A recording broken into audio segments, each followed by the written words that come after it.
Assalamualaikum warahmatullahi wabarakatuh. Perkenalkan, nama saya Ipuri Saptri Gandari dari Sarjana Terapan Keperawatan kelas Profesi Nurse tingkat 1B. Di sini saya akan menjelaskan siapa itu Florence Nightingale dan kenapa dia bisa menjadi pahlawan di kerajaan Inggris, serta kisah hidup dia bisa dijadikan sebuah film yang berjudul The Lady of the Lamp. Florence Nightingale adalah pelopor, perawat modern, penulis dan ahli statistik. Ia dikenal dengan nama bidadari berlampu atas jasanya yang tanpa kenal takut mengumpulkan korban perang pada perang Crimea di semenanjung Crimea, Rusia. Baiklah, saya akan lebih mengulas lagi siapa sih Florence Nightingale. Florence Nightingale adalah wanita berkebangsaan Inggris yang lahir di Firenze, Italia pada tanggal 12 Mei 1820. Ia lahir dan tumbuh dalam keluarga yang berada dan terpandang di London. Nama depannya Florence merujuk kepada kota kelahirannya, Firenze dalam bahasa Italia atau Florence dalam bahasa Inggris. Saat kecil, ia tinggal di Lea Hurst, Derbyshire, London. Ayahnya William Nightingale, seorang tuan tanah, dan ibunya keturunan ningrat. Pada zaman itu, seorang wanita ningrat, kaya dan berpendidikan, aktivitasnya cenderung glamor dan malas.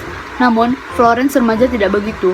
Meski ia seorang putri tuan tanah yang kaya raya, justru ia lebih sering keluar rumah dan membantu warga sekitar yang membutuhkan. Hingga pada usia ke-26, ia mengunjungi Kaiserwerth, Jerman dan mengenal lebih jauh tentang rumah sakit modern pionir yang dipelopori oleh pendeta Theodor Fliedner dan istrinya, dan dikelola oleh biarawati Lathern.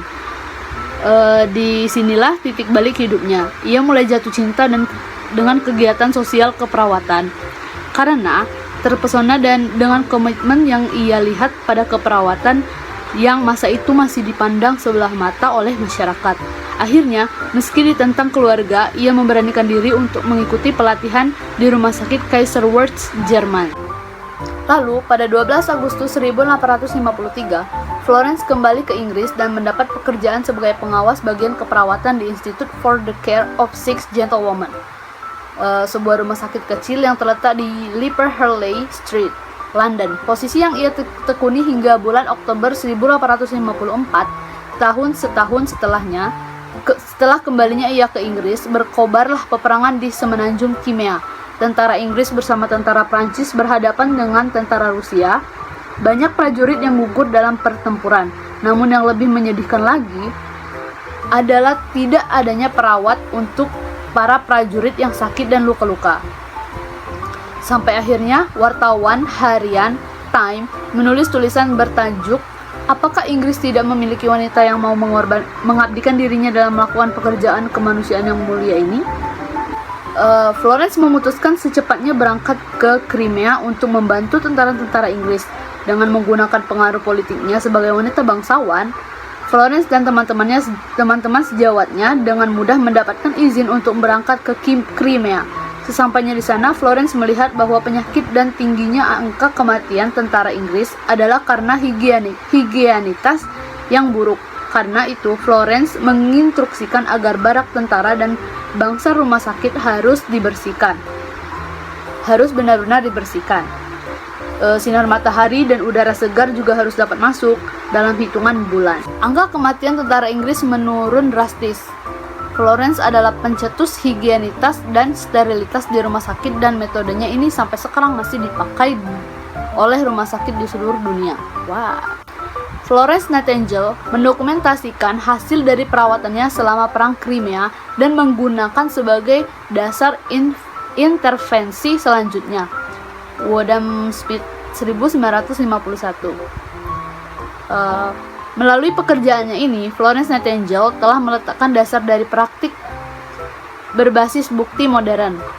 Bisa disebut modern evidence-based practice. Sekembalinya Florence ke Inggris, dia dielulukan bak pahlawan dan sebagai balasan atas pekerjaannya yang baik. Masyarakat mengumpulkan dana dan memberikan sejumlah uang kepada Florence Nightingale yang digunakan untuk membangun sekolah keperawatan Nightingale.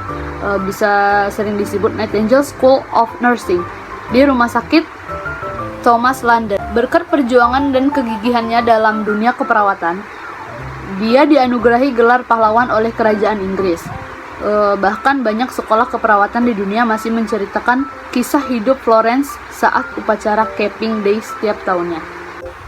Baik, hanya itu yang dapat saya simpulkan dari berbagai artikel yang saya kumpulkan dan saya ringkas secara rinci, dan dari film The Lady of a Lamb.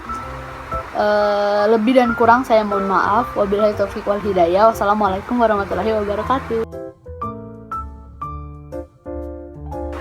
Baik, Assalamualaikum warahmatullahi wabarakatuh. Perkenalkan, nama saya Ibu Risa Putri Gandari dari Sarjana Terapan Keperawatan plus Profesi Nurse tingkat 1B. Di sini saya akan menjelaskan materi tentang teori Maslow dan teori Henderson.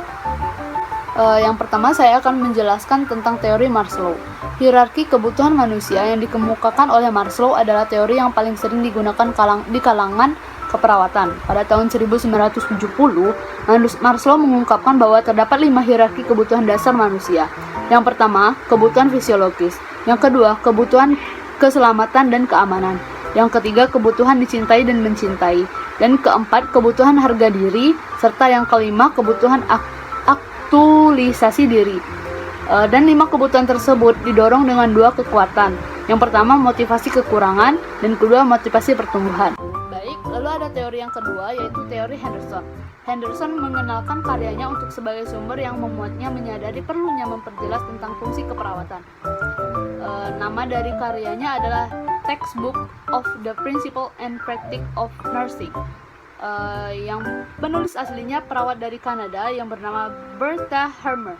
Henderson mengidentifikasikan 14 kebutuhan pasien, yaitu yang pertama, bernapas secara normal. Yang kedua, makan dan minum yang cukup.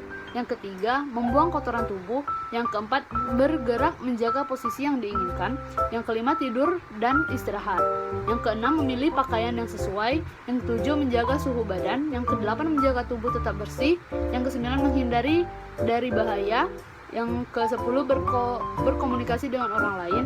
Yang ke-11 beribadah. Yang ke-12 bekerja. 13 bermain, dan ke-14 belajar. Baiklah, hanya itu yang dapat saya sampaikan tentang teori Maslow dan Henderson. Lebih dan kurang saya mohon maaf. Wabillahi taufiq wal hidayah. Wassalamualaikum warahmatullahi wabarakatuh.